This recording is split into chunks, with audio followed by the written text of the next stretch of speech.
Welcome to another episode of Aurora Parenting Plus. Today we have the pleasure of talking to one of our lovely parents, Kellie, who has studied language development and use, or conscious language, through the use of Neuro-Linguistic Programming philosophy, or otherwise known as NLP. Kellie has used many of the philosophies at home with her young son and has found that not only has her son started communicating at a younger age, but his language development has been very quick and his confidence has soared.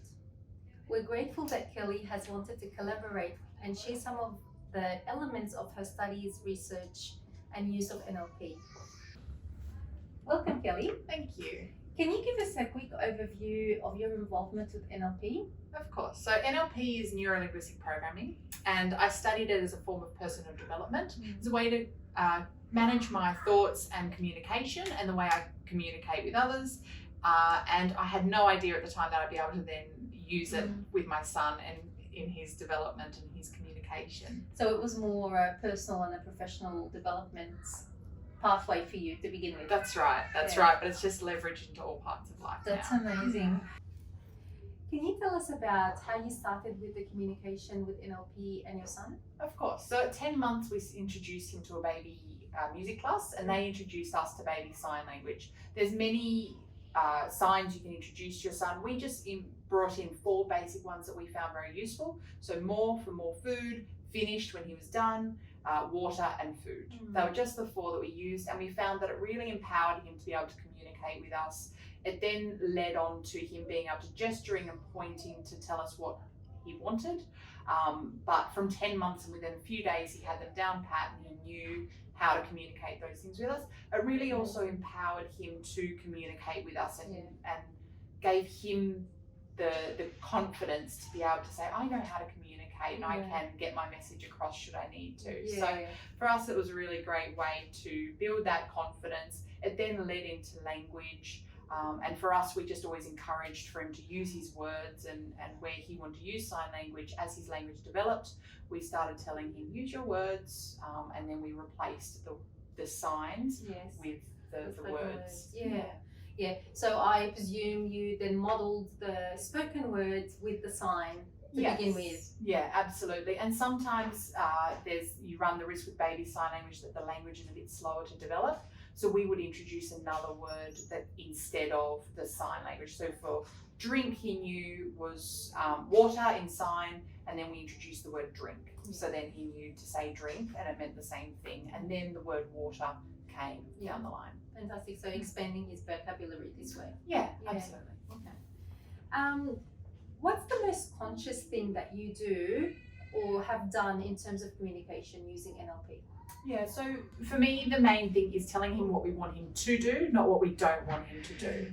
So what that meant for us was when we walked up to a puddle, it was walk around the puddle rather than don't jump in the puddle. Because when you tell a child not to do something, obviously it then plants the seed that they're going to do it. But the brain also doesn't hear the word don't, so it just hears jump in a puddle. So telling him what you want him to do and the action you want him to take definitely led to him following the instructions. That's fantastic. And I guess from a speech pathology point of view, the negative form comes a little bit later. Yes. So their brain actually doesn't develop that negative form of a question or a sentence until a little bit later on. So, you've not introduced the negative form of a sentence, you've actually just given him. Yeah, and that further to that, what we also did is I always asked a question in a way that elicited a positive response. So if I was going to ask him to do something, I made sure the answer I got was a yes as a result of that, which meant that there was a slower development of the word no, which every toddler loves the word no. So we tried to delay that for as long as possible by asking a question in a way that always got a yes and elicited a yes response. And if we thought we were going to get a no, I would lead it up with several yes and questions or yes answers to my questions, and then the last answer would be, so he says yes, yes, yes to 3 other questions, and then the 4th question, which I thought was going to be a no, by the time he's gotten there, he's already said yes 3 times. So for example, if we're going to go to the park, sometimes toddlers don't want to leave the toys that they're playing at home. I would I would ask him, would you like to go to the park? Yes. Would you like something to eat at the park? Yes. Okay, we've got to get in the car to go to the park. Let's do that. Instead of just starting the sentence with, would you like to go to the car? So it's eliciting the yes, yes, yes, and then you will get those yeses and what you're looking for, so the park and the food, when we get there. That's amazing, and I guess that is a really nice transitional way into a different activity. Yeah, it is. So you've gotten him to think about all the other really great things that he would be doing, and it helps with that transition. It has very much helped with that, yes. Yeah. Now, how do you support your son's language development as he grows? Good question. So we have always supported him in a way of encouraging with comments like, that's right, very good, all the way through, even as he attempts a word that may not sound like the word, but it has given him the confidence and empowered him to try a word, even if it rolls around in his mouth.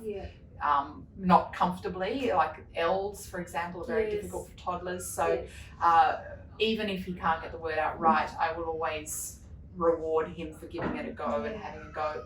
And further to that, with the big words, I've always broken them down into syllables. So I would always break it up, even if it's, a short word to an adult, I would still break it up if it's longer than 4 or 5 letters, and do it in at least 2 syllables so he gets to try each part of the word. Fantastic. What have you had to adapt along the way? Yeah, so for us, I really struggled with waiting. I really had to realise that babies are very slow at developing their language and being able to respond. And it's stepping back and giving them the space to process what you're saying and then create a response in their mind and then respond in some way. So, it might mean 10, 20, 30 seconds worth of silence, but that time for them is really important to process in their minds what I've said, have a think about it, work out how they want to respond, and then respond. So it's slowing right down to the speed of your child while they work out what they're going to do with it and how they're going to respond. And that can be really uncomfortable for adults. Yes, very. And so it's a very conscious thing for us to be able to do is that stop, wait, and give them the time. Yes. And it's remaining present while they think about it as well. It's not going off and doing something. It's remaining engaged, present while they respond, and then probably responding back to them after that as well to show that you've acknowledged it and responded. Yes. Okay. What have other parents noticed and asked you about? The main one is that our son drinks a lot of water. So he, at 18 months, was drinking 1 litre to 1.5 litres a day. He has a favourite drink bottle, which helps. But for us, I would, instead of asking him whether he's thirsty, I would always just say, here you go, you're thirsty, have a drink, and give him the bottle in the process. It presupposes and it assumes that he is thirsty, and sometimes he'll take it and he'll say, oh no, he's not thirsty, and that's fine. But most of the time he'll unconsciously just take a sip of his water, even if it's just a little half sip. I don't mind. It just is that. I think for babies, they're not in touch with their bodies and in tune with them like adults are. So knowing when they're thirsty, they're not quite sure. But if you ask a child whether they're thirsty, they're probably, the default answer is going to be no, they're not. So for me, we didn't give him that option. We just said, here you go, you're thirsty, have a drink. If I had noticed that he hadn't drunk in a while. Similarly, he's very good with his vegetables, and for us, I would put broccoli down in front of him and I'd say, here you go, you love broccoli, here's some broccoli. So it plants that seed, oh, I do love broccoli, and he doesn't question it and he will happily eat it, and he does love broccoli, but it's assuming, and it's assuming that he does love it and putting it down and reminding him that he's eaten it before, he loves it. And sometimes he'll say, oh no, he won't eat his greens one night, and that's fine.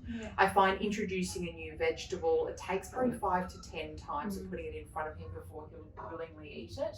But he'll give something a go and then decide he doesn't want it the rest of that night, and that's fine. But as a general rule, I will put it down in front, And when he's hungry, I would generally put the vegetables down first, and he nibbles on those while I'm finalising preparing the rest of the meal. Yes. So he has something to start nibbling on, and it's when he's hungry. That's right. It's right at the beginning, isn't it? Yeah. Yeah. It's amazing. So really, it's using language. It's an assumption that there's no need for him to be refusing something That's right. because you've used the language and you've done it in a way that it is going to be at least trialed first. Yeah. Interesting. Any last tips that you can give to parents about this? For us, it's about being specific and knowing that the answer you get is only as good as the question you ask. So that's a bit of a difficult statement to understand, in that the response you get, if you don't like the response as an adult, it's probably because you haven't asked it in a way that has elicited the response. So you can sort of pick to ask your question in a way that gives you the response you want. And if, for example, I do it with my son all the time, if I don't like the answer I get the first time, I'll ask the same question, I'll change it up, I'll mix it up, and I'll ask it in another way. If that still doesn't get the response I want, for example, is responding with a no, I'll ask it in a different way again and a different way again until I get the response of the yes or whatever it is, the response. So it's being specific, it's realizing that kids are 100% suggestible, as are adults. So it's giving them the option so that they can make that decision for themselves as part of the process. Fantastic. Well, Kellie, thank you so much. This has been actually very informative. And it's really nice to hear it from you, because I've seen your son and I've seen his language development, and it's amazed me. So it's really nice to chat with you about the sorts of things that you've done at home as a mom in the everyday. Thank you, very happy to share. If you want any more questions or have any queries, please leave us a message at the bottom of the video. Don't forget to subscribe to our channel and share. Thank you.